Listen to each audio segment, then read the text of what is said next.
സുഹൃത്തുക്കളെ, നിധി പോലെ പവിത്രമായ ഹിമാലയത്തിലെ ഒരു തടാകത്തിലേക്കുള്ള യാത്രയുടെ അനുഭവങ്ങൾ നിങ്ങളിലേക്ക് പങ്കുവെക്കാനാണ് ഞാനിന്ന് വന്നിരിക്കുന്നത്.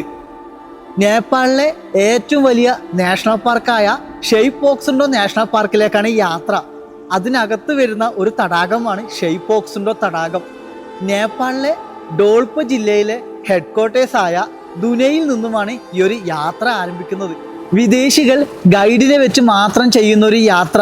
നമ്മളുടെ സുരക്ഷയ്ക്ക് വേണ്ടിയിട്ടാണ് ഗവൺമെൻറ് അവിടെ ഗൈഡിനെ വെച്ച് യാത്രകൾ ചെയ്യാൻ പറയുന്നത്. 4 ദിവസം കൊടും കാട്ടിലൂടെ സഞ്ചരിച്ച് പർവ്വതങ്ങൾ കയറി വേണം ആ ഒരു തടാകത്തിലെത്താൻ വേണ്ടി. മനസ്സിൽ ശക്തമായ ആഗ്രഹമാണ്, ദൈവമേ എങ്ങനെയെങ്കിലും ആ തടാകത്തിലെത്തണം, എനിക്കും അത് കാണണം. എൻ്റെ മനസ്സിലെ ആ ഒരു ആഗ്രഹത്തെ ഞാൻ വിട്ടുകൊടുത്തിട്ടില്ല. ആ ഒരു യാത്ര ഞാൻ ആരംഭിച്ചു. പ്രിയപ്പെട്ട സുഹൃത്തുക്കളെ, ആ ഒരു യാത്രയിൽ കാണുന്ന എല്ലാ കാഴ്ചകൾക്കും നിധി പോലെ തിളക്കമുണ്ടായിരുന്നു. അതായത് നടന്നു പോകുന്ന സൈഡിലൂടെ ഒരു നദി ഒഴുകി പോവുകയാണ്. നദിയുടെ പേര് ഷെയ്പോക്സുണ്ടോ കൊല എന്നാണ് നദിയുടെ പേര്. തടാകത്തിൽ നിന്നുമാണ് ആ നദി ഉത്ഭവിച്ചു വരുന്നത്. ആ നദി ഇത്രമാത്രം ഭംഗിയുള്ളതാണെങ്കിൽ ഞാൻ എത്തിച്ചെല്ലുന്ന ആ തടാകം എത്രമാത്രം സുന്ദരമായിരിക്കുമെന്ന് എൻ്റെ മനസ്സിനോട് ഞാൻ പറഞ്ഞു. അങ്ങനെ നടത്തം ആരംഭിക്കുകയാണ്. ഹെഡ്ക്വാർട്ടേഴ്സായ ദുനയിൽ നിന്നും കഴുതപ്പുറത്തും കുതിരപ്പുറത്തും യാക്കിന്റെ പുറത്തുമാണ് സാധനങ്ങൾ ഗ്രാമത്തിലെ കടകളിലേക്ക് എത്തിക്കുന്നത്. അങ്ങനെ 4 ദിവസത്തെ പർവ്വതങ്ങളിലൂടെയുള്ള യാത്രക്കടുവിൽ ഞാൻ എത്തിയിരിക്കുന്നത് റിങ്മോ എന്നൊരു ഗ്രാമത്തിലാണ്. സമുദ്രനിരപ്പിൽ നിന്നും 3510 മീറ്ററിലാണ് ആ ഗ്രാമം സ്ഥിതി ചെയ്യുന്നത്.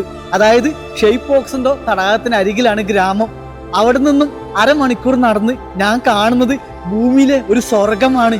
എത്രയോ വലിയൊരു തടാകം, വലിയ പർവ്വതങ്ങൾക്കിടയിൽ നീലയും പച്ചയും കലർന്ന ഷെയ്പോക്സിന്റെ തടാകം കണ്ടപ്പോൾ ഞാൻ സത്യം പറഞ്ഞ അത്ഭുതപ്പെട്ടു കേട്ടോ.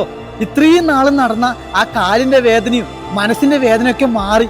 അതാണ് പറയുന്നത്, കാഴ്ചകൾ വരെ നമ്മുടെ ക്ഷീണത്തെ മാറ്റിക്കളയും കേട്ടോ. നമ്മൾ ആരും ഇതൊന്നും അറിയുന്നില്ല, എവിടെയും പഠിക്കുന്നില്ല. യാത്രയിൽ പഠിച്ചതാണ് ഇങ്ങനൊരു തടാകം ഇവിടെ ഉണ്ടെന്ന്. അതിനുവേണ്ടി ചെയ്ത ഒരു യാത്ര അത്രമാത്രം എനിക്ക് സന്തോഷം നൽകി. ഇന്നും എൻ്റെ ഹൃദയത്തിൽ ആ തടാകത്തിന്റെ ഓരോ ഭാഗങ്ങളും ഞാൻ കണ്ട കാഴ്ചകളും ഞാൻ സൂക്ഷിച്ചു വെക്കുന്നുണ്ട്. നിങ്ങളും ജീവിതത്തിൽ നേപ്പാളിലെ ഷെയ്പോക്സിന്റെ തടാകം കാണാൻ വേണ്ടി ഒരു യാത്ര ചെയ്യും സുഹൃത്തുക്കളെ. കാരണം അത്രമാത്രം ഭംഗിയുണ്ട് ആ ഒരു തടാകത്തിന്. കൂടാതെ തന്നെ അവിടുത്തെ ഗ്രാമവാസികളുടെ ജീവിതവും അവരെല്ലാവരും ഓരോ ഓർമ്മകളായി ഞാൻ സൂക്ഷിക്കുന്നുണ്ട്. സത്യം പറഞ്ഞ് ഇതൊക്കെ പറയുമ്പോൾ എനിക്ക് അധികം കരച്ചിൽ വരും. കാരണം എങ്ങനെയാണ് ഇതൊക്കെ നിങ്ങളിലേക്ക് എത്തിച്ചു തരിക? എൻ്റെ കണ്ണുകൊണ്ട് കാണുന്ന കാഴ്ചകളൊന്നും ഒരിക്കലും ക്യാമറയിൽ എത്തിക്കാൻ സാധിക്കത്തില്ല കേട്ടോ. മനുഷ്യന്റെ ഏറ്റവും വലിയ സത്യം എന്ന് പറയുന്നത് കണ്ണാണ്. എൻ്റെ യാത്രകൾ തുടരുകയാണ്. മറ്റൊരു യാത്രാ വിശേഷങ്ങളുമായി ഞാൻ ഉടനെ വരുന്നതാണ്.